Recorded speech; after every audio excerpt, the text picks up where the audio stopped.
Tamil media நேயர்களுக்கு அன்பு வணக்கம். இன்னைக்கு எதை பத்தி பார்க்க போறோம் பார்த்தீங்க அப்படின்னா, 2026 சட்டமன்ற தேர்தல் பார்த்தீங்க அப்படின்னா, மும்முரமா அரசியல் களம் சூடுபறக்க போயிட்டு இருக்கு. இந்த தருவாயில் முக்கியமா பார்க்கக்கூடியது என்னவாக இருக்கு அப்படின்னா, கடந்த தேர்தலான 2021 சட்டமன்ற தேர்தல்ல எந்தெந்த தொகுதியில முக்கியமான தலைவர்கள் நின்றாங்களோ, அதே தொகுதியில பார்த்தீங்கன்னா, இந்த முறையும் நிக்கிறாங்க. அந்த வகையில ஒரு சிலர் பார்த்தீங்க அப்படின்னா, நான் வந்து தேர்தல்ல போட்டியே இடலன்னு ஒருத்தர் சொல்லிட்டாரு. இன்னொருத்தர் பார்த்தீங்க அப்படின்னா, நான் கடந்த தேர்தல்ல எந்த தொகுதியில நின்றனோ அந்த தொகுதியில இந்த முறை நிக்கல, வேற தொகுதியில நிக்க போறேன் அப்படின்னு சொல்லிட்டு மாறாக நிக்கிறாங்க. அது மட்டும் இல்லாம முக்கியமாக பார்க்கக்கூடிய விஷயமாக என்ன இருக்கு அப்படின்னா, இந்த 2026 சட்டமன்ற தேர்தல புதியதாக களம் இறங்கக்கூடிய தாவேக தலைவர் விஜய் பார்த்தீங்க அப்படின்னா 2 தொகுதியில நிக்கிறாரு. அண்ட் அது மட்டும் இல்லாம அந்த 2 தொகுதியில கடந்த முறை யாரு நின்றிருந்தாங்க, யாரு வென்றிருந்தாங்க, அண்ட் இந்த முறை யார் யாரு அவருக்கு போட்டியா நிக்கிறாங்க. அது மட்டும் இல்லாம ஸ்டாலின் அவர்களா இருக்கட்டும், உதயநிதி ஸ்டாலினா இருக்கட்டும், அண்ட் இபிஎஸ்ஆ இருக்கட்டும், ஓபிஎஸ்ஆ இருக்கட்டும், செங்கோட்டையன், பிரேமலதா, சீமான், இந்த மாதிரி தரவரிசையில முக்கியமா இருக்கக்கூடிய தலைவர்கள் எல்லாம் எந்தெந்த தொகுதியில நின்றிருந்தாங்க கடந்த தேர்தல்ல, இந்த முறை எந்த தொகுதியில நிக்கிறாங்க அப்படிங்கிறத ஒப்பிட்டு பார்க்க போறோம். அதை தான் இந்த வீடியோல பார்க்க போறோம். வாங்க பார்க்கலாம்.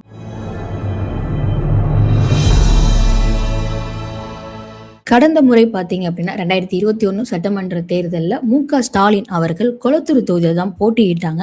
அவருக்கு எதிராக பார்த்தீங்க அப்படின்னா அதிமுகல இருந்து ஆதி ராஜாராம் நின்றிருந்தாரு. அண்ட் எம்என்எம்ல இருந்து ஜெகதீஷ் குமார் அவர் நின்றிருந்தாரு. அண்ட் என்டிகேல இருந்து ஜாமுலி செல்வா அவர் நின்றிருந்தாரு.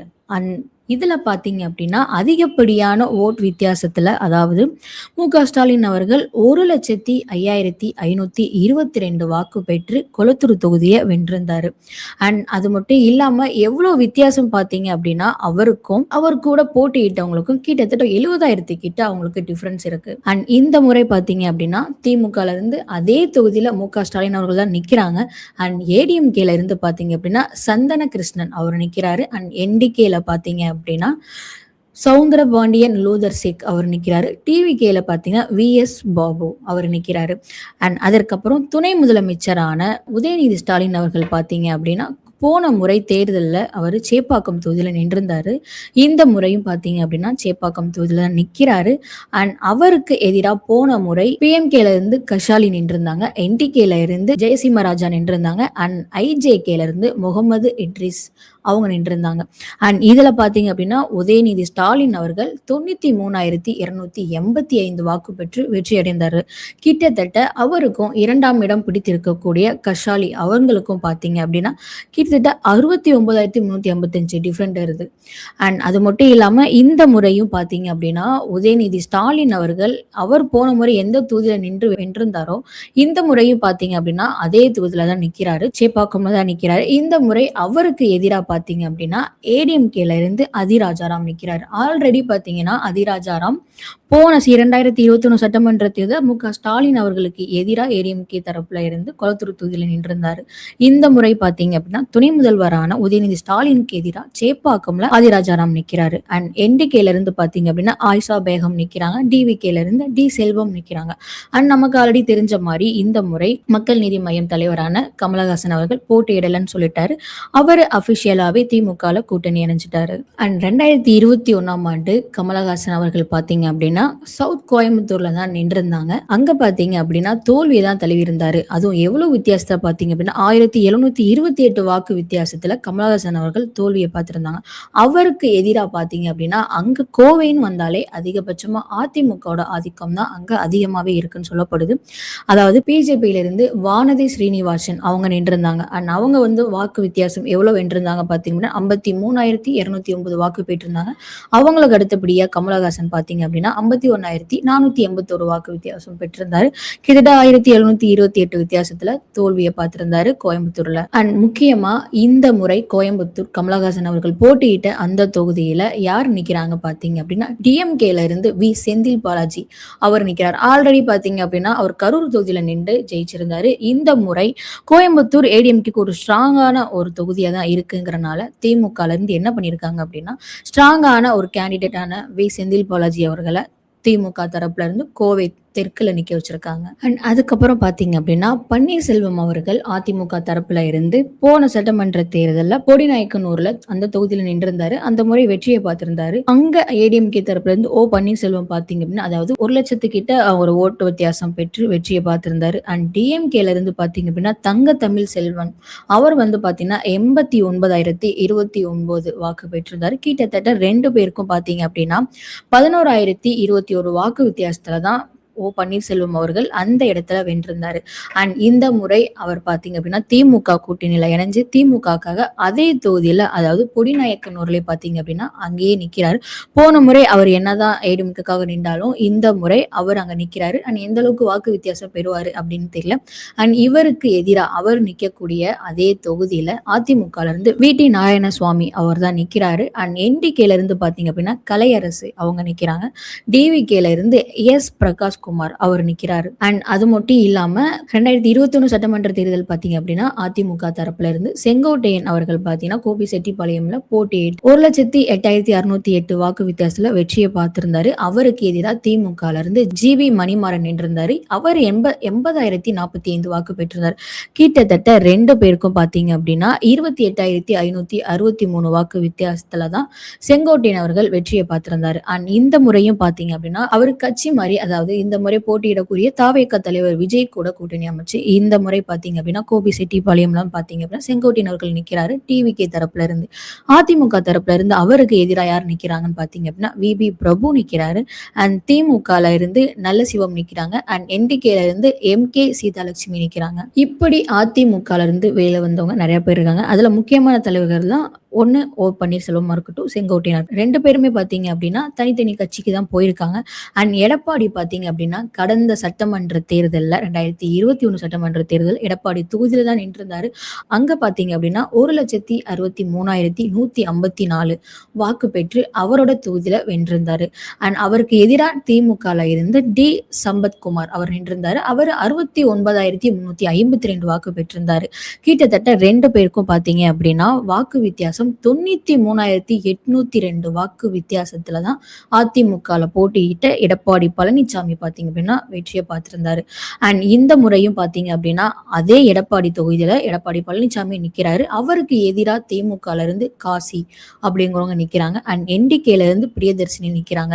அண்ட் முக்கியமா கவனம் பெறக்கூடிய விஷயம் என்னவாக இருக்கு பாத்தீங்க அப்படின்னா திமுகல இருந்து என்னதான் காசி அவங்க போட்டியிட்டாலும் இன்னொன்னு 4 முனை போட்டியாக பார்க்கப்பட்டாலும் 3 முறை போட்டியாக தான் இன்னும் மும்மரமா பார்க்கப்படுது. ஏன் அப்படின்னா அதாவது ஆளும் கட்சி திமுகக்கு எதிராக பாத்தீங்க தாவேக தலைவர் போட்டியிடுறாரு.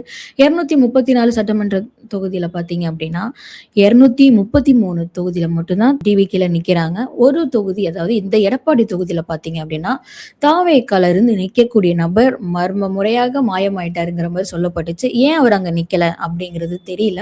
ஆனா தாவேக்கால இருந்து எடப்பாடி தொகுதியில யாருமே நிக்கல. அண்ட் அதற்கப்புறம் பாத்தீங்க அப்படின்னா சீமான் அவர்கள் போன முறை சென்னையில இருக்கக்கூடிய திருவொட்டியூர்ல தான் நின்றிருந்தாரு. அங்க திமுகல இருந்து கே.பி. சங்கர் நின்றிருந்தாரு. அவரு 88,185 வாக்கு பெற்றிருந்தாரு. அதிமுகல இருந்து கே. குப்பன் அவர் நின்றிருந்தாரு. அவர் 50,524 வாக்கு பெற்றிருந்தாரு. அண்ட் என்டிகேல இருந்து என்டிகே தலைவரான சீமான் அவர்கள் பாத்தீங்கன்னா 48,597 வாக்கு பெற்றிருந்தாரு. அண்ட் எம்என்எம்ல இருந்து பாத்தீங்கன்னா டி. மோகன் அவர்கள் நின்றிருந்தாங்க. அண்ட் அது மட்டும் இல்லாம, அதாவது சீமான் அவர்கள் அங்க 48,597 வாக்கு பெற்றிருந்தாலும் 2ஆம் இடத்தை பிடித்தவங்க அதிமுக தான். அதுல திமுக வந்து 88,185 வாக்கு பெற்றிருந்தது. கிட்டத்தட்ட திமுகவுக்கும் அதிமுகவுக்கும் பாத்தீங்க அப்படின்னா அங்க வாக்கு வித்தியாசம் 37,281 வித்தியாசத்துல திமுக அந்த இடத்தை பிடிச்சிருந்தாங்க. அண்ட் அந்த இடத்துல பாத்தீங்க அப்படின்னா அண்ட் இப்போ சீமான் அவர்கள் தொகுதி மாறி நிக்கிறாரு. எங்க பாத்தீங்க அப்படின்னா காரைக்குடியில தான் நிக்கிறாரு. அங்க திமுக தரப்புல இருந்து காங்கிரஸ் நிக்க வச்சிருக்காங்க. அங்க யாரை நிக்க வச்சிருக்காங்க பாத்தீங்கன்னா எஸ் மங்குடி அப்படிங்கிறவங்கள நிக்க வச்சிருக்காங்க. அண்ட் அதிமுகல இருந்து தேப்போகி வி பாண்டி அவர் வந்து காரைக்குடியில நிக்கிறாரு அதிமுக தரப்புல இருந்து. அண்ட் என்டிகேல இருந்து சீமான் நிக்கிறாங்க. டிவிகேல இருந்து டி.கே. பிரபு அவர்கள் நிக்கிறாங்க. அண்ட் இந்த முறை சீமான் அவர்கள் எந்த அளவுக்கு போன டைம் பாத்தீங்க அப்படின்னா சீமான் அவர்கள் நிறைய இளைஞர்களை பார்வைக்கு வரும்படி அவர் பேசியிருந்தாலும் பிரச்சாரம் நடத்தியிருந்தாலும் அவர் கட்சியில பாத்தீங்க அப்படின்னா குறைந்த வாக்குகளை பெற்று அவர் 3ஆம் இடமத்தான் அவரோட நின்றிருந்த தொகுதியிலே பெற்றிருந்தாரு. அண்ட் அதற்கப்புறம் பார்த்தீங்க அப்படின்னா, இப்போ சீமான் அவர்கள் நிக்கக்கூடிய காரைக்குடி தொகுதியில பார்த்தீங்க அப்படின்னா, கடந்த முறை சட்டமன்ற தேர்தல்ல போட்டியிட்ட திமுக கூட்டணியான காங்கிரஸ் கட்சியில இருந்து மங்குடியன் அவர் தான் நின்றிருந்தாரு. அவர் 78,954 வாக்கு பெற்று வென்றிருந்தாருங்க. ஆனா அதிமுகல இருந்து பிஜேபி தான் நிக்க வச்சிருந்தாங்க. அவங்க அவங்க தரப்புல இருந்து யார் நின்றிருந்தாங்க பார்த்தீங்க அப்படின்னா, ராஜா அப்படிங்கிறவங்க நின்றிருந்தாங்க. 54,365 வாக்கு பெற்றிருந்தாரு. கிட்டத்தட்ட 2 பேருக்கும் வாக்கு வித்தியாசம் பார்த்தீங்க அப்படின்னா 21,589 வாக்கு. இந்த தொகுதியில தான் பார்த்தீங்க அப்படின்னா திரும்பவும் காங்கிரஸ் தான் நிக்குது. அதே நபரான மங்குடியன் தான் நிக்கிறாரு. இவருக்கு எதிரா பார்த்தீங்க அப்படின்னா சீமான் அவர்கள் நிக்கிறாங்க. இந்த முறை அவரோட தொகுதியில வென்று காட்டுவாரா அப்படிங்கிறது தெரியல. விருதாச்சலம்ல பாத்தீங்க அப்படின்னா 2021 சட்டமன்ற தேர்தலில் திமுக கூட கூட்டணி அமைச்ச காங்கிரஸ் தரப்புல இருந்து ராதாகிருஷ்ணன் பாத்தீங்க அப்படின்னா 77,064 வாக்கு பெற்றிருந்தாங்க. அண்ட் PMKல இருந்து கார்த்திகேயன் என்றிருந்தாரு. 76,202 வாக்கு பெற்றிருந்தாரு.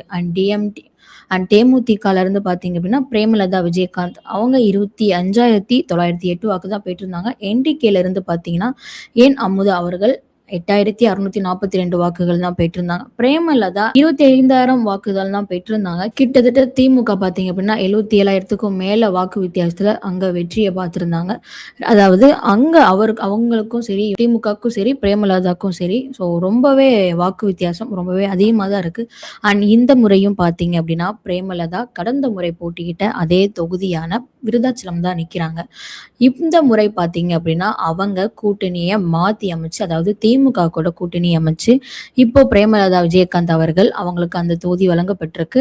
அண்ட் PMKல இருந்து தமிழரசி ஆதிமூலம் நிக்கிறாங்க. அண்ட் NDKல இருந்து ஆனந்திங்கிறவங்க நிக்கிறாங்க. அண்ட் DVKல இருந்து விஜய் அப்படிங்கிறவங்க நிக்கிறாங்க.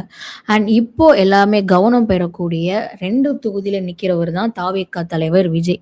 ஸோ அவர் பாத்தீங்கன்னா இந்த முறை 2 தொகுதியில நிக்கிறாங்க. ஒன்னு பெரம்பூர், இன்னொன்னு திருச்சி கிழக்கு. ஏன் பெரம்பூர்ல இருந்து திருச்சி கிழக்கு நிக்கிறாரு அப்படின்னு தெரியல. ஆனா இந்த பெரம்பூர் தொகுதியில பாத்தீங்க அப்படின்னா கடந்த முறை 2021 சட்டமன்ற தேர்தலில் திமுகல இருந்து RD சேகர் அவங்க நின்றிருந்தாங்க. 1,05,267 வாக்கு பெற்றிருந்தாரு. அதிமுகல இருந்து NR தானபாலன் அவர் 50,291 வாக்கு பெற்றிருந்தாரு. NDKல இருந்து மெர்லின் சகுந்தி அப்படின்னு நின்றிருந்தாங்க. MNMல இருந்து பொன்னுசாமி நின்றிருந்தாங்க. அண்ட் AMMKல இருந்து பாத்தீங்க அப்படின்னா லட்சுமி நாராயணன் நின்றிருந்தாங்க. அண்ட் இந்த முறை பாத்தீங்க அப்படின்னா பெரம்பூர் தொகுதியில விஜய் அவர்கள் நிக்கிறாங்க. கடந்த முறையும் பாத்தீங்க அப்படின்னா திமுக தான் வென்று காமிச்சிருந்தாங்க. அண்ட் இந்த முறை பெரம்பூர் தொகுதியில விஜய்க்கு எதிராக பாத்தீங்க அப்படின்னா போன முறை பெரம்பூர் தொகுதியில திமுக தரப்புல இருந்து போட்டியிட்ட RD சேகர் அவர்கள் திரும்பவும் அதே தொகுதியில நிக்கிறாங்க. அண்ட் TVKல இருந்து ஜோசப் விஜய் அவர் நிக்கிறாரு. PMKல இருந்து பாத்தீங்க அப்படின்னா திலகபாமா நிக்கிறாங்க. NDKல இருந்து வெற்றி தமிழன் அவங்க நிக்கிறாங்க. அண்ட் அதற்கப்புறம் பாத்தீங்க அப்படின்னா தமிழக வெற்றி கழகத்தின் தலைவர் இன்னொரு தொகுதியையும் போட்டியிடுறாரு. அது என்ன தொகுதி பாத்தீங்க அப்படின்னா திருச்சி கிழக்கு. ஆல்ரெடி 2021 சட்டமன்ற தேர்தலில் திமுக தரப்புல இருந்து இனிகோ இருதயராஜ் அவர் நின்றிருந்தாரு. ஸோ அவரோட வாக்கு பாத்தீங்க அப்படின்னா 94,302 வாக்கு பெற்றிருந்தாரு. அண்ட் அதிமுகல இருந்து வெள்ளமண்டி நாட்ராஜன் அவர் நின்றிருந்தாரு. ஸோ அவர் பாத்தீங்க அப்படின்னா 40,505 வாக்கு பெற்றிருந்தாரு. அண்ட் NDKல இருந்து பிரபு அவர்கள் நின்றிருந்தாங்க. அண்ட் MNMல இருந்து வீரசக்தி நின்றிருந்தாங்க. அண்ட் AMMKல இருந்து மனோகரன் நின்றிருந்தாங்க. கிட்டத்தட்ட பாத்தீங்க அப்படின்னா அதாவது 94,302 வாக்கு பெற்றிருந்தாங்க. இவங்க அதிமுகல இருந்து 40,505 வாக்கு பெற்றிருந்தாங்க. அண்ட் அங்க தொகுதியில வென்றிருந்தவங்க பாத்தீங்க அப்படின்னா திமுக தான். அண்ட் இந்த முறை பாத்தீங்க அப்படின்னா அந்த இடத்துல விஜய் அவர்கள் 2 தொகுதி அதிரடியா அறிவிச்சாரு. அதுல இன்னொரு தொகுதி தான் திருச்சி கிழக்கு. அண்ட் இதுல பாத்தீங்க அப்படின்னா ஆல்ரெடி 2021 சட்டமன்ற தேர்தல் திமுக தரப்புல இருந்து போட்டியிட்ட இனிகோ இருதயராஜ் பாத்தீங்க அப்படின்னா இந்த முறையும் அவர் திமுக தரப்புல இருந்து நிக்கிறாரு. அண்ட் அதிமுக இருந்து பாத்தீங்க அப்படின்னா ராஜசேகரன் நிக்கிறாரு. அண்ட் நாம் தமிழர் கட்சியில இருந்து கிருஷ்ணசாமிங்கிறவங்க நிக்கிறாங்க. அண்ட் தாவேகால இருந்து தாவேகா தலைவரான ஜோசப் விஜய் அவரே நிக்கிறாரு.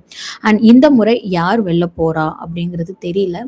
அண்ட் அது மட்டும் இல்லாம கம்பாரிசன் பாத்தீங்க அப்படின்னா போன முறை திமுக தரப்புல இருந்து கேண்டிடேட் ஸ்டாலின் அவர்களா இருக்கட்டும், உதயநிதி ஸ்டாலினா இருக்கட்டும், 2 பேரும் பாத்தீங்க அப்படின்னா அதே தொகுதியில நிக்கிறாங்க. கமலஹாசன் அவர்கள் இந்த முறை போட்டியிடல அப்படின்னு சொல்லிட்டாரு. அண்ட் தாவேகா தலைவர் விஜய் 2 தொகுதியில போட்டிட்டு இருக்காரு. எடப்பாடி பழனிசாமியா இருக்கட்டும் அதே தொகுதியில தான் போட்டியிடுறாரு. அண்ட் நாம் தமிழர் கட்சி சீமான் அவர்கள் பாத்தீங்க அப்படின்னா கடந்த முறையை விட இந்த முறை தொகுதி மாற்றி நிற்கிறாரு. யாரு அவங்கவங்க தொகுதியிலேயே கண்ண மூடி சொல்லணும் அப்படின்னா திமுகல இருந்து உதயநிதியும் சரி, ஸ்டாலின் அவர்களும் சரி அதே தொகுதியில கண்டிப்பா வெல்லுவாங்க அப்படின்னு சொல்லப்படுது. அண்ட் சீமான் அவர்களா இருக்கட்டும் அண்ட் விஜய் அவர்களா இருக்கட்டும் இவங்க 2 பேரும் அவங்க நிற்கக்கூடிய தொகுதியில நிற்பாங்களா அப்படின்னு சொல்லி கருத்து கணிப்பும் சர்வேயும் எடுத்ததில்ல. என்ன சொல்லுது அப்படின்னா தாவேகா தலைவர் விஜய் வந்து அந்த 2 தொகுதிக்கு நிற்கிறதுக்கு பதிலாக வேற தொகுதியில நின்றுக்கலாம் அப்படிங்கிற மாதிரி சொல்லப்படுது. இன்னும் ஒரு சிலர் பார்த்தீங்க அப்படின்னா 2ல ஒரு தொகுதி கண்டிப்பா வென்றுவாருன்னு சொல்றாங்க. இன்னும் ஒரு சிலர் பார்த்தீங்கன்னா 2 தொகுதியிலும் வெல்றதுக்கு வாய்ப்பே இல்லை அப்படிங்கிற மாதிரி பார்க்கப்படுது. அண்ட் சீமான் அவர்களும் பார்த்தீங்க அப்படின்னா இந்த முறை அவர் நிற்கக்கூடிய தொகுதியில பார்த்தீங்கன்னா காரைக்குடி தொகுதியில கண்டிப்பா அவர் தோல்வியை தான் பார்ப்பாருங்கிற மாதிரியும் சொல்லப்படுது. அண்ட் இந்த 2026 சட்டமன்ற தேர்தலில் யாரு அரியணை ஏற போறா, தமிழ்நாட்டை ஆள போகும் அந்த முதல்வர் யாரு அப்படிங்கிறது தெரியல. உங்களுக்கு இது போன்ற செய்திகளை தெரிஞ்சுக்கணும்னு நினைச்சீங்க அப்படின்னா தமிழ் மீடியாவை சப்ஸ்கிரைப் பண்ணுங்க. தொடர்ந்து பேசுவோம். நன்றி.